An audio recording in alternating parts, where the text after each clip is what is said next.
What is your favourite quote? It's from a book I read as a youngster called The Power of One by Bryce Courtney. And it's about apartheid South Africa. It's really simple, and he says, every waterfall starts with just one drop of rain. So I just like the simplicity and the messaging that, you've got to start somewhere. It's really nice. My brother loves that book. It's a good one, isn't Yeah. it? Yeah, I like it. When you were a teenager, what did you want to do for your career? So I absolutely love wildlife, and I just wanted to be David Attenborough, probably like every other kid growing up in watching Sunday afternoon documentaries. So yeah, that was my childhood hobby, and I was lucky enough to kind of pursue that in some capacity as I started my career. You went to South Africa, didn't you? So I spent a year working in the national parks in South Africa, and because I'm just mad about conservation, and that led on to a wonderful career setting up conservation and humanitarian projects all around the world. So I spent 10 years traveling all over the place to Latin America, Africa, Asia, setting up conservation projects, and a very, very special part of my career. Really grateful that I got a chance to do that. Are you still involved in any of it now? Sadly not, and but I'm still. It's probably my favourite kind of pastime. If I didn't have family obligations, that's what I'd do with my free time. I'd spend time outdoors in nature, and particularly on safari. Big fan. That would be how I'd like to spend my time. So yeah, still a huge passion. I still follow a lot of my friends and colleagues who've gone on to do wonderful things all around the world. So lucky enough to have ex-colleagues, all over the globe doing wonderful things still. And I follow and track their progress, sometimes enviously, but yeah, they're all doing great things still. We'll have to get you involved in the tortoise takeover. Yeah, I'm quite jealous of what you guys are doing Yeah. for Durrell. I'd love to get involved on that side, but quite busy with the day job. But yeah, so definitely would like to do more in that on the ESG side, absolutely, yeah. Tell us a bit about your professional background and experience to date. So I've had 2 careers. The first was in conservation and humanitarian work. So I worked for an agency that set up conservation and humanitarian projects all over the world. I spent a decade doing that.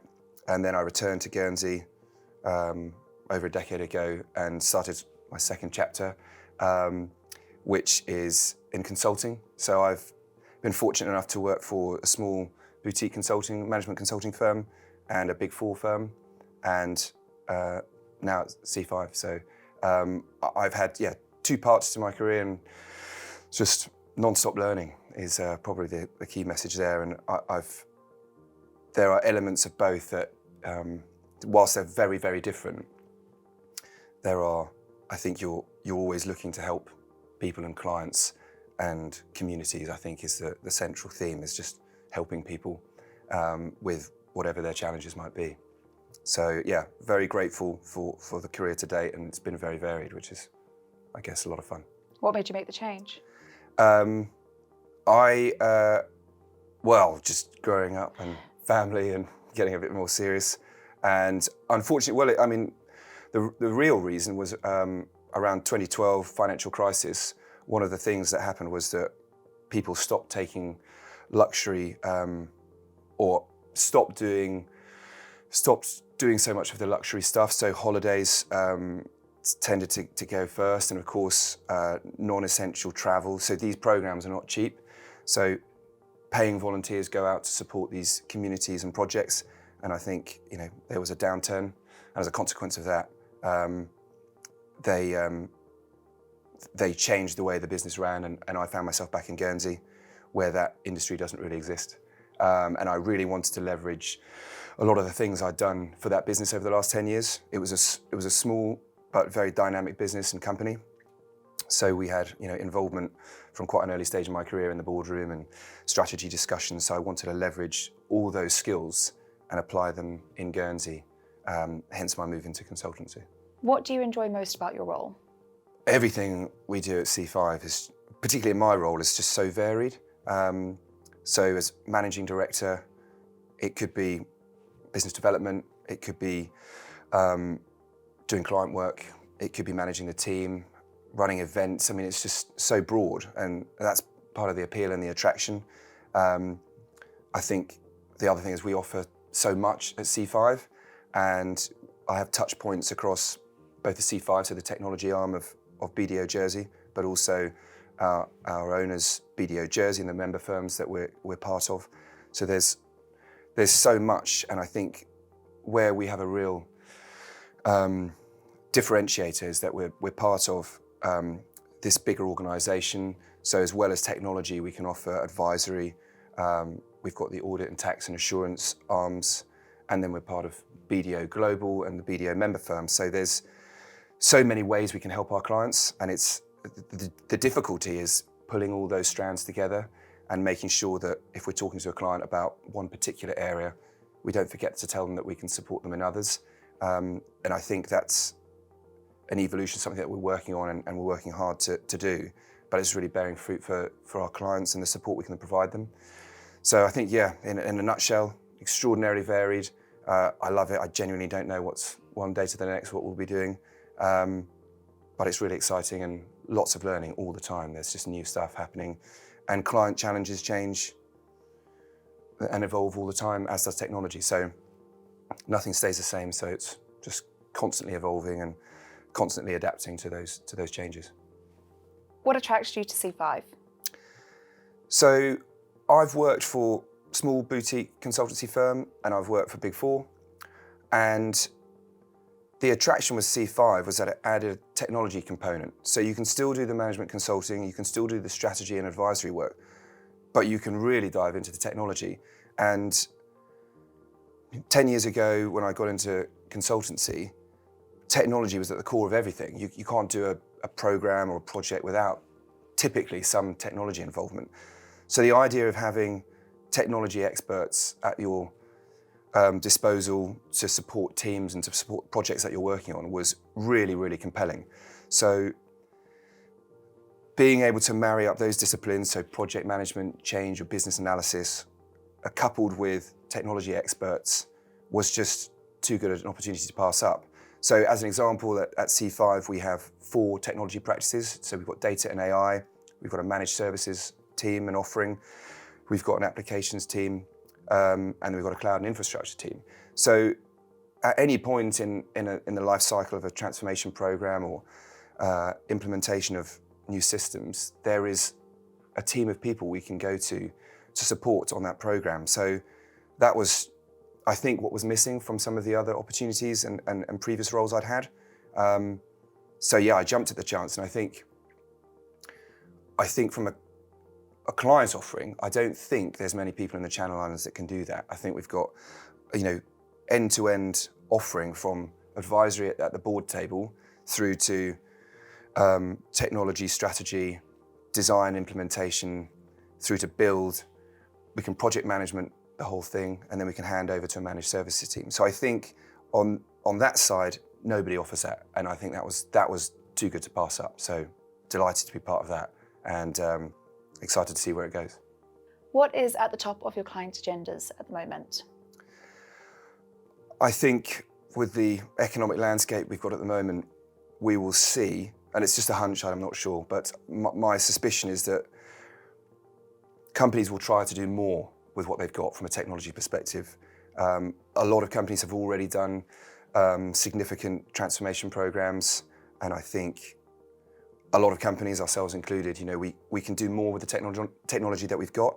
So using applications better, investing in training so you're getting the most out of your applications and the platforms that you're using, and potentially looking to, I guess, look to sort of, I'm not saying curb spend, but just be more wise about how they're spending their technology budget.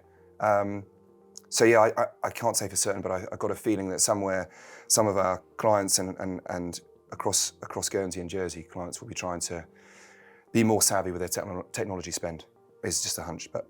And that's where you come in with the technology experts. Well, I think from a C5 and BDO perspective, there's always advisory and looking at, and from a technology perspective, what is it that you have? How are you using it? How could you use it better? And that talks to a few different things, and that could be anything from licensing to looking at what Microsoft offers that you might be paying for something that does the same thing. So, can you turn off some of the applications that you use without compromising security? And equally, do you have decent applications and software, but you're not using them to their full extent? In which case, might you look at spending in training and investing in training so you're making the most of these applications? And I think possibly that's an interesting way of probably spending less, but doing more. What do you love most about your job? Variety has to be. I think also in Guernsey, we're a team of 30. And so we get to know each other quite well. So there's a sort of team camaraderie and collegiate atmosphere. We also work really closely with our colleagues in Jersey, of which across C5 there's another 100. And then as part of the BDO Jersey group, there's another 100 on top. So I think across the group, we're a firm of 220, 30 people. But here in Guernsey, we're a sort of smaller family office, I guess. It has that kind of feel about it. So yeah, I enjoy working with the team. I enjoy the client interactions. Of course, that's what most people motivates them to be consultants. And everything changes on a sort of fairly frequent basis. Technology changes and evolves, client requirements change. So you might get to work with the same client over an extended period of time, so years in some cases for some of our clients. But as they go through their growth journey, the things they need change. So the things we do for them changes, and the technologies we provide and the services, everything changes. So whilst there's some continuity with clients and who we work with and the people that we work with, what we do changes too. So that always keeps it interesting. So I think we're quite lucky in that regard as a consultancy. And then it's just the breadth of clients that we work with. I mean, in 10 years, I've worked with airlines, I've worked with utilities, I've worked in most spheres across the financial services sector, from insurance and trust, banking. I mean, A, you get to know so many people, and B, your experience in the Channel Islands and what businesses do and the problems that you encounter grows, and your experience grows in that regard. And I think what's really, really interesting is that what we can do is we can start to leverage solutions that we've seen in sectors that are completely unrelated to another. It's a similar problem but different, and you can start to apply those, what you've learned from other industries.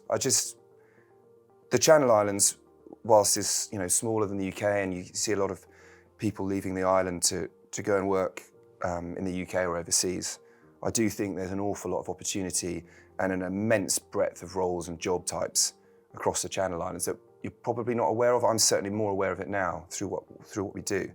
So I think all those things combined make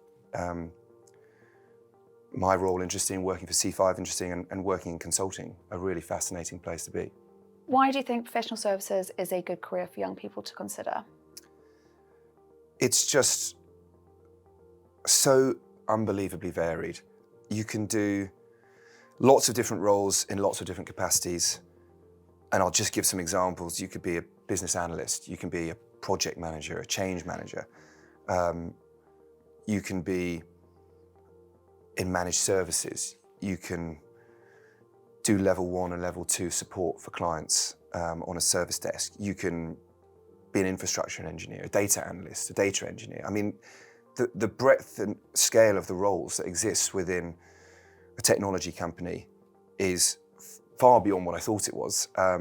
So I think the opportunities for the different roles is one point. I think the different types of projects you can get involved in is also completely different. So client has challenge 1, 2, or 3, they can be completely different. And then of course, being a small island and being technology experts or change professionals, we get involved in different types of projects across different industries. So that's the other one. And when I talk to the team about opportunities, I try and tell them, get involved in as many different sectors and business areas as you can, because it's just so incredible for your CV. Some of our consultants have worked across the whole of financial services, or they've worked in insurance, and they've become subject matter experts in, I don't know, life insurance, health insurance, and a year later they might be working in government on 2-year transformation programs. It could be anything. I mean, I think it's just that, I suppose for some people it's the unknown. You might have a new job every 3 months working for a new client, and that for some people is terrifying. But for most of our team, that is why they do it, because it's so exciting and so different. You effectively have a new role every few months.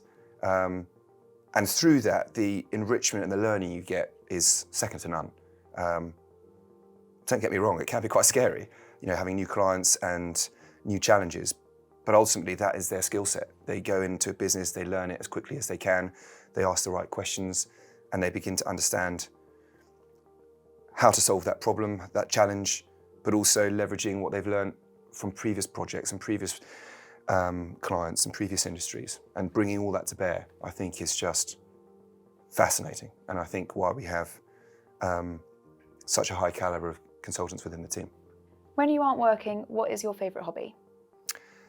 Spending time with family, obviously, but when I'm not doing that, I love sport and being outside. So I play a lot of tennis, play hockey, and I grew up on an island, but I'm an absolutely terrible surfer. I love it, but I'm just awful. So that's a great way to unwind. All I can think about is paddling out and trying to catch waves, and I stop thinking about work and other things that are bothering me. So yeah, I think that's how I like to spend my time. I wish I could do more of it. But equally, I'm really supportive of the team. If they've got hobbies and passions that they like to do, I just really encourage them to do it. Got a couple of team members who like going out on their boats, and this being the Channel Island with 9-10 metre tides, there's only so many chances you get to do that. So I'm really keen that they, if it's no impact on their work or client delivery, they get out and do that, because it's, work can be quite tough sometimes, especially on client delivery and projects that we do. It can be quite intense. So supportive of the guys getting an opportunity to do the things they love doing. Sports fan and being outdoors, I don't do it enough. I love camping and being outside in nature, but yeah, I just would love to do more of that. The kids are getting a bit older, so it won't be long. Yeah. Wife might not be too happy about going on camping holidays, but I think that's coming soon. Well, you have to take your kids surfing next. Well, I lived in Durban next to the beach Yeah. and also can't surf. My dad, it started off, I would go every Sunday with my dad and brother. And then the older I got, I was like, there's just no chance I'm waking up at, it's like, my dad used, because there's not big tides in South Africa, but you need to go in like the early morning. Oh yeah, and the wind picks up, doesn't it? Yeah. And I was just like, nah, just gonna stay There's good surf in Durban. Bit Really sharky. good. You got your shark nets. Shark haven't you? nets, yeah. Yeah, still, But- I'm not too keen. Apparently more sharks get caught going back out to sea than they do swimming in, which is great. It's a bit terrifying, isn't To it? be fair, there's like compared to Cape Town, there's never any shark attacks there.